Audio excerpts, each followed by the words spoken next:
प्यार का इंतजार। जून जुलाई का महीना था।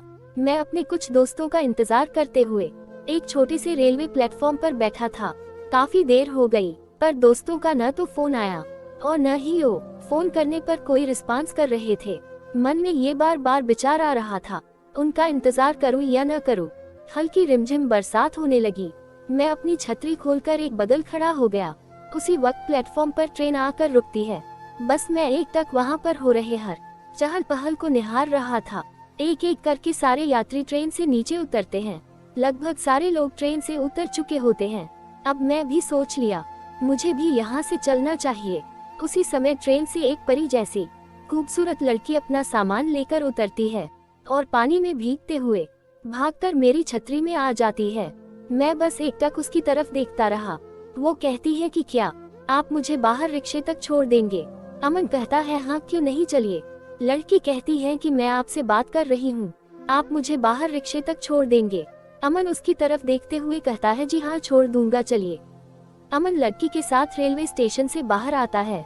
लड़की कहती है कि प्लीज आप मेरे लिए रिक्शा बुला दीजिए। उसी समय मेरे सारे दोस्त आ जाते हैं। अजय कहता है अमन अरे यार कब से हम तुझे प्लेटफॉर्म पर लताश कर रहे थे, तू था कहाँ? अमन कहता है बस यार मैं भी तो प्लेटफॉर्म के एक कोने इंतजार करते खड़ा था। फिलहाल रुक मैं रिक्शा बुला देता हूँ, पहले इन मैडम के लिए। सारे दोस्तों की नजर उस लड़की पर पड़ती है। सारे उसे सिर्फ देखते रह जाते हैं। अमन कहता है मैं उस लड़की के लिए रिक्शा बुलाकर लाता हूँ और वो उस रिक्शे में बैठ चली जाती है।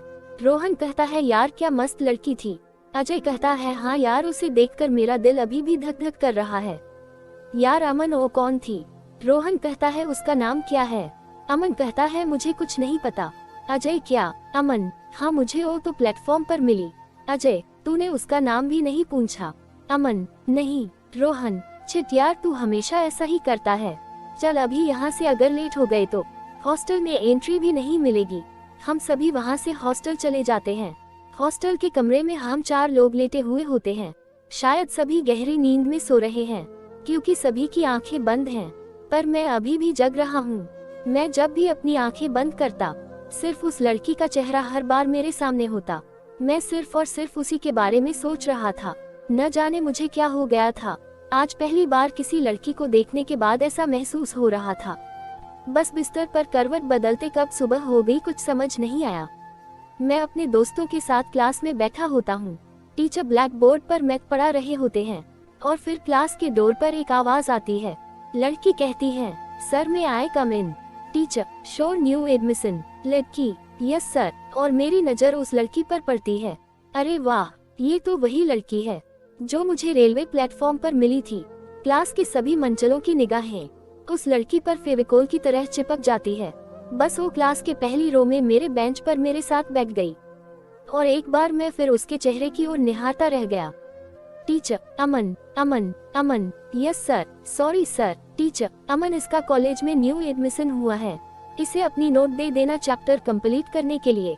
आई होप तुम इसकी मदद करोगे। Aman ji sir. Teacher good. और क्लास की बेल बजती है। सभी क्लास से निकल जाते हैं। मैं और वो लड़की भी साथ निकलते हैं। मैं सोच ही रहा था उससे कुछ बातचीत दोस्ती करने के लिए। पहले उसने ही बोला दिया मुझे तुम्हारा चेहरा कुछ जाना पहचाना सा लग रहा है। खैर छोड़ो, तुम्हारा नाम क्या है? अमन मेरा नाम अमन है और हम यहाँ से पहले मिल चुके हैं।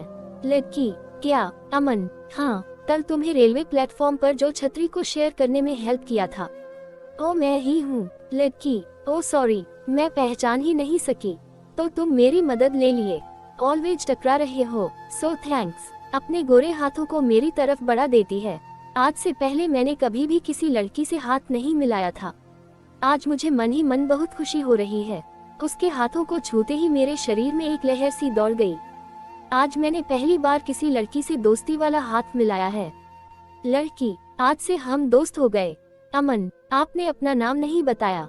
लड़की ओ मेरा नाम परी है। अमन आप सिर्फ नाम की ही परी नहीं, आप तो सच में परी जैसी हैं। परी ये आप क्या लगा रखा है? सिर्फ परी कहो। उसी वक्त मेरे और दोस्त भी आ जाते हैं। अजय अरे ये आपको सिर्फ आप ही कहेंगा क्योंकि इसे आप कहने की बीमारी है। इसी बात पर परी जोर से खिलखिला कर हंसती है। उसकी तरह देखते हुए मुझे ऐसा लग रहा था जैसे मैं किसी देवी के दर्शन कर रहा हूँ। सारा माहौल हैप्पी वाला था। अब न पढ़ाई की टेंशन थी और न ही एग्जाम का। धीरे धीरे समय बीतता चला गया। मार्च एंड का टाइम था, एग्जाम का टाइम करीब था। आज भी मैं परी से उसी तरह मिलता जुलता था जैसे हम पहले दिन मिले थे। कहने को मैं क्लास का टॉपर था, पर क्लास में सबसे ज्यादा फेमस परी थी। क्लास के मनचले उससे दोस्ती को तरसते थे और क्लास की लड़कियां उसे देख चलती थी। यहाँ पर मैं सच में बड़ा लकी था जो मेरी दोस्त परी थी, लेकिन फिर भी मैं उसे अपने मन की बात कभी कह नहीं पाया। अब क्या बताऊं दोस्तों, मैं उसे मन ही मन चाहने लगा था और बस एग्जाम खत्म हो और मुझे कोई नौकरी मिल जाए तो मैं अपना घर परी के साथ बसा लूं। लो अब तो एग्जाम भी बीत गए। आज हॉस्टल से घर जाने का आखिरी दिन था। मैं अपने कमरे में बैठा कुछ सोच रहा था, तभी परी मेरे पास अपना बैग लेकर आई। परी, क्या सोच रहे हो? अमन, कुछ नहीं, बस अब तो कॉलेज लाइफ कट गई, इसके बाद जॉब की तलाश करनी है। और परी, बस बस बस फिर शादी, बच्चे और बहुत कुछ। बस करो यार, आज हम बिछड़ रहे हैं, तुम मुझे याद करोगे न? उसका इमोशनल चेहरा मैं सिर्फ देखता रहा। उसकी गहरी आंखों में आंसू थे। उसने अपना चेहरा मेरे गाल के करीब लाए और मेरे गालों पर एक किस कर दी और मेरे सीने से लग कर कहा, कुछ कहना चाहते हो? और मैं कांपते ओंठे से कहा, हैप्पी जर्नी। उसने अपना सामान उठाया और चली गई। आज वो अपने घर जा रही है और मैं भी आज रात की ट्रेन से अपने घर चला जाऊंगा। मैं आज अपने आप को दुनिया का सबसे लकी और अनलकी दोनों आदमी मान रहा था। एक तरफ मुझे परी का प्यार मिला, दूसरी ओर मैं उसे आई लव यू तक न कह सका, शायद जो मुझसे उम्मीद लगाए बैठी थी। मैं अपने घर आ गया। पिताजी स्कूल मास्टरी से रिटायर होने वाले थे। 2 छोटी बहनों का बोझ मुझ पर आने वाला था। उनकी शादी का जिम्मा अब मुझे ही उठाना था। मैंने अपने कॉलेज में टॉप किया। कई दोस्तों के बधाई वाले फोन आए और हाँ, परी ने भी मुझे फेसबुक पर कमेंट कर बधाई दी। मुझे एक मल्टीनेशनल कंपनी में जॉब मिल गई। फिर क्या, अब तो बस दिन गुजर रहे थे। 1 साल बीत गए। आज संडे का दिन था। ऑफिस में छुट्टी थी। घर पर बैठा टीवी देख रहा था। मेरे मोबाइल फोन पर एक रिंग बजती है। मैंने टेबल पर पड़े मोबाइल को उठाकर देखा तो अननोन नंबर था। खैर, मैंने कॉल रिसीव की। हेलो, पहचान रहे हैं? कौन? मैं कुछ पहचान नहीं पाया। मैं परी बोल रही हूँ। बस क्या, अब तो मुझे सारी दुनिया की खुशियाँ मिल गई। मन ही मन में बहुत खुश हुआ। उसने मुझे याद तो किया। अरे हाँ परी, बोलो। सॉरी, मैं तुम्हें पहचान नहीं पाया। ओ क्या है न, तुमने बहुत दिन बाद फोन किया इसलिए। परी, खैर कोई बात नहीं, मैं तुमसे मिलना चाहती हूँ। हमारी बातें लंबी चली। हमने अपने भूले बिसरे सारे टाइम को याद किया। आप तो जानते ही हैं न, जब 2 पुराने दोस्त लंबे समय के बाद मिलते हैं तो बातें थोड़ी सी ज्यादा हो जाती है। उसने फोन काट दिया और मिलने का टाइम 1 हफ्ते बाद का फिक्स हुआ। मैं तो फूला नहीं समा रहा था। अब तो लाइफ सेट है। अच्छी नौकरी के बाद अब खूबसूरत परी से मैं अपने दिल की बात कह दूंगा और हमारी शादी हो जाएगी। आज परी से मिलने का दिन था। मैं शूट बूट में तैयार हो रहा था। सच कह रहा हूँ, लाइफ में पहली बार मैंने परफ्यूम का इस्तेमाल किया, मानो जैसे दूल्हा तैयार होता हो। मैं घर से निकला अपनी मंजिल की ओर। रास्ते में महंगा सा गुलदस्ता खरीदा और पहली बार मैं अपने शहर के स्टैंडर्ड होटल में उसका इंतजार करने बैठ गया। समय तय हुआ था सुबह के 10 बजे, लेकिन जब मैं घड़ी देखा समय हो रहे थे सुबह के 8। ओ तेरी 2 घंटे इंतजार करने होंगे।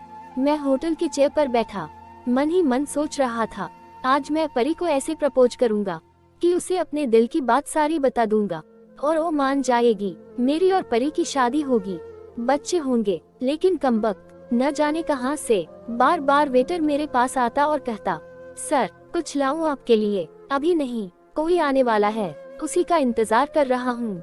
लेकिन सर, आपको यहाँ आए 2 घंटे से ज्यादा हो गए। अरे भाई, थोड़ा सा इंतजार और कर लेने दो। मुझे सामने गेट पर परी आते दिखी। ये लो, वो आ रही है। तुम जाओ, मैं थोड़ी देर में ऑर्डर करूँगा। Waiter, okay sir. लेकिन ये क्या, ये काला सा लड़का कौन है इसके साथ? शायद भाई होगा इसका, लेकिन ये तो इतनी गोरी और ये इतना काला, इतना मिसमैच, कुछ समझ नहीं आया। पर हो सकता है इसके बाप का रंग काला हो और इसकी मम्मी गोरी। ओ मेरे करीब आ गई। परी, हाय अमन। अमन, हाय, कैसी हो? परी, हैप्पी। मैं बड़े प्यार से गुलदस्ता परी के हाथ में दिया और बड़ा खुश हुआ। अमन, बैठो न। परी, और वो काला सा लड़का दोनों मेरे सामने वाले चेयर पर बैठ गए।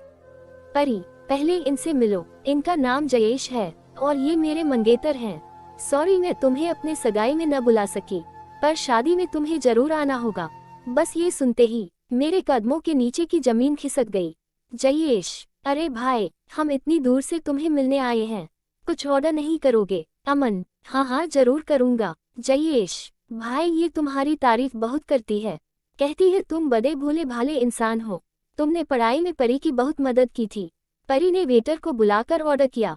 परी और जयेश बड़े मजे से खाना खा रहे थे, पर मेरे गले से एक निवाला भी नहीं जा रहा था, और जाते जाते बिल मेरे हाथों में थमा दिया और बोली, परी, ये रहा हमारी शादी का कार्ड, हमारी शादी में जरूर आना।